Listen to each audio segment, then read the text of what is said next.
Assalamualaikum warahmatullahi wabarakatuh. Perkenalkan saya dengan NIM 2309133. Di sini saya akan membuat video presentasi untuk ujian tengah semester mata kuliah kualitas data dengan judul faktor. Yang pertama adalah latar belakang. Faktor daya adalah ukuran efisiensi pemakaian listrik dalam suatu sistem. Nilainya berkisar antara 0 hingga 1 dengan nilai ideal adalah 1. Dalam praktik, banyak beban induktif seperti motor dan transformator menyebabkan faktor daya menurun. Faktor daya yang rendah menyebabkan sistem listrik menjadi boros, tagihan listrik meningkat, serta dapat menimbulkan penurunan tegangan dan kerusakan. Oleh karena itu, pemahaman dan perbaikan faktor daya sangat penting untuk efisiensi dan keberlanjutan energi. Nah, rumusan masalah yang akan dibahas di sini ada beberapa, yaitu yang pertama, apa yang dimaksud dengan faktor daya, yang kedua, apa saja penyebab rendahnya daya, yang ketiga, bagaimana memperbaiki faktor daya, yang keempat, dampak dari rendahnya faktor daya, yang kelima, fungsi dari kapasitor bank, yang keenam, jenis-jenis faktor daya, yang ketujuh, bagaimana cara mengatur faktor daya. Yang pertama, kita akan menjelaskan pengertian faktor. Faktor daya atau KOSPI adalah rasio antara daya aktif yang digunakan untuk kerja nyata dengan daya semu yang disuplai oleh sumber. Daya sendiri dibagi beberapa macam, yaitu yang pertama daya aktif atau daya kerja, yang kedua daya reaktif yaitu daya magnetisasi, yang ketiga daya semu yaitu gabungan antara daya aktif dan daya reaktif. Faktor daya atau KOSPI itu digunakan untuk kerja nyata dengan daya semu yang disuplai oleh sumber. Nah, di sampingnya terdapat segitiga daya. Kedua, faktor-faktor yang mempengaruhi faktor daya yaitu ada tiga, yaitu jenis beban, harmonik, dan ketidakseimbangan beban. Pertama, kita akan membahas tentang jenis beban. Nah, beban sendiri terdapat tiga beban, yaitu resistif, KOSPI-nya kurang lebih 1. Nah, yang termasuk dalam beban resistif tersebut ada lampu pijar dan pemanas. Yang kedua, beban induktif. KOSPI-nya kurang dari 1. Nah, beban yang termasuk dalam beban induktif yaitu ada motor dan trafo. Yang ketiga ada beban kapasitif, KOSPI-nya lebih besar dari 1, atau bisa kayak sama dengan 1. Itu yang termasuk dalam beban kapasitif yaitu kapasitor. Yang kedua adalah harmonik. Nah, harmonik ini disebabkan oleh beban nonlinear seperti inverter atau rectifier. Yang kedua yaitu menurunkan faktor daya dan efisiensi. Nah, poin ketiga ada ketidakseimbangan beban. Dalam poin ini, beban tidak seimbang antara fasa, sehingga meningkatkan arus netral dan bergeologi pada energi. Selanjutnya kita akan melihat pengaruh jenis beban terhadap. Itu juga ada beban induktif, resistif, dan kapasitif yang telah saya jelaskan pada slide sebelumnya. Nah, karakteristiknya juga untuk beban induktif, arus dan tegangan sefasa, daya reaktif minimal. Faktor dayanya tadi seperti yang saya jelaskan itu 1, implementasinya pada lampu pijar dan pemanas listrik. Kedua adalah beban resistif. Karakteristiknya itu arus tertinggal dari tegangan, sehingga daya reaktif positif meningkatkan rugi-rugi. Faktor dayanya itu sekitar 0,6 sampai 0,8. Implementasinya pada motor listrik, transformator, atau balas lampu. Yang ketiga, jenis bebannya itu kapasitif. Karakteristiknya ini harus mendahului tegangan, daya reaktif negatif sehingga dapat digunakan untuk memperbaiki faktor daya yang rendah. Faktor dayanya itu kira-kira lebih besar dari 1. Implementasinya pada kapasitor daya dan beberapa jenis supply. Selanjutnya yaitu cara memperbaiki faktor daya pada beban induktif. Nah, memperbaiki faktor daya ini menggunakan beberapa metode umum. Di sini ada beberapa metode, yaitu Yang pertama menggunakan kapasitor bank. Nah, kapasitor bank ini memberikan daya reaktif untuk mengimbangi daya reaktif aktif.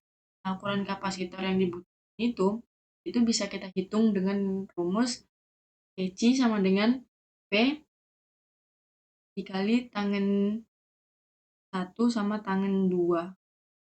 Terus yang kedua, ada motor sinkronus condenser itu menghasilkan daya reaktif dengan mengoperasikan motor secara overexcited. Nah, yang ketiga ada filter harmonik. Ini menyaring frekuensi harmonik untuk sistem dengan beban non-linear. Selanjutnya, ada dampak dari rendahnya faktor daya. Nah, faktor daya ini memiliki beberapa dampak rendah. Yang pertama, rugi energi yang besar.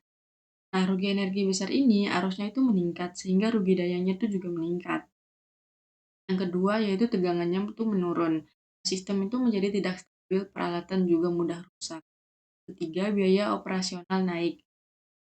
Konsumsi dayanya itu menjadi lebih besar, sehingga tagihan listriknya itu lebih naik atau membengkak. Yang keempat, kapasitas sistem terbuang. Nah, generator dan trafo bekerja lebih keras gitu. Yang kelima, denda dari PLN. Banyak industri kena denda karena PF-nya itu atau faktor daya di bawah standar, misalnya kurang dari 0,8. Selanjutnya, peran kapasitor. Nah, kapasitor bank digunakan untuk memperbaiki faktor daya dengan menyediakan daya reaktif kapasitif. Kapasitor memiliki dua jenis, yaitu kapasitor tetap dan kapasitor otomatis. Sekarang kita akan melihat tabel itu perbandingan kapasitor tetap dan kapasitor. Untuk kapasitor tetap, parameternya itu ada fleksibilitas, biaya, aplikasi, risiko, dan impleksitas. Untuk fleksibilitas kapasitor tetapnya itu rendah, sedangkan kapasitor otomatis itu tinggi. Untuk biaya, kapasitor tetap itu relatif lebih rendah, sedangkan kapasitor otomatis itu relatif lebih tinggi. Untuk aplikasi, kapasitor tetap itu bebannya itu konstan, sedangkan kapasitor otomatis bebannya itu bervariasi. Untuk resiko, kapasitor tetap itu resikonya itu lebih tinggi, sedangkan kapasitor otomatis risikonya itu rendah. Untuk kompleksitas instalasi, kapasitor tetap itu sederhana, sedangkan kapasitor otomatis itu lebih kompleks. Selanjutnya adalah jenis-jenis faktor. Yang pertama adalah lagging. Itu adalah untuk beban induktif. Itu harus tertinggal dari tegangan. Bisa dilihat seperti gambar tersebut, itu ada beban induktif serta gelombang sinus.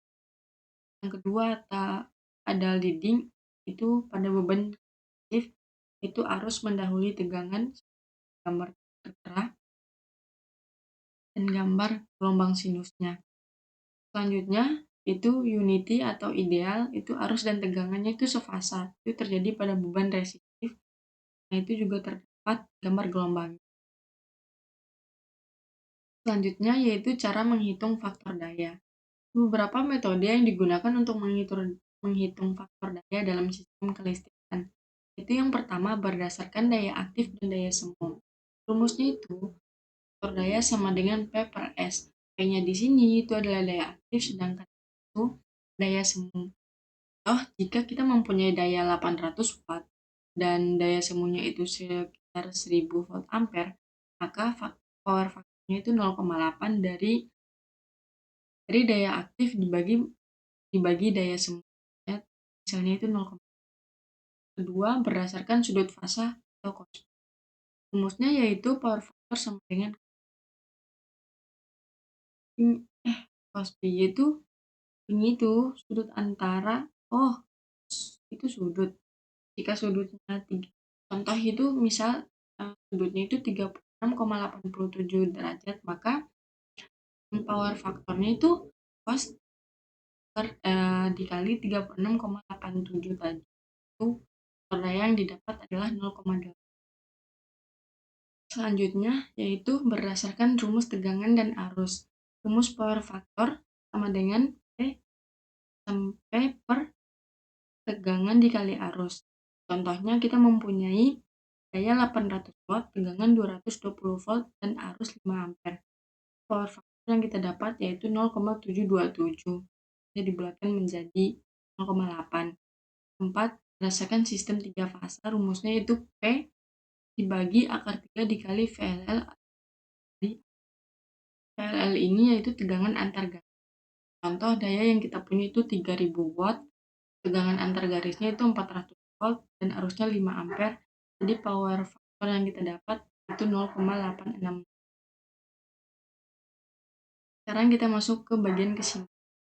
Nah, menjaga faktor daya mendekati 1 sangat penting dalam sistem kelistrikan karena meminimalkan rugi-rugi energi, memaksimalkan kapasitas peralatan, dan menghindari denda biaya dari perusahaan listrik. Perbaikan faktor daya dapat dilakukan dengan berbagai metode, termasuk penggunaan kapasitor bank untuk mengkompensasi daya reaktif induktif, pemanfaatan motor sinkron, dan pemasangan filter untuk mengurangi distorsi gelombang. Dengan menerapkan solusi yang tepat, efisiensi sistem kelistrikan dapat ditingkatkan, keandalan peralatan terjaga, dan biaya operasional. Nah, sekian dari video presentasi saya. Apabila ada kesalahan mohon dimaafkan. Wassalamualaikum warahmatullahi wabarakatuh.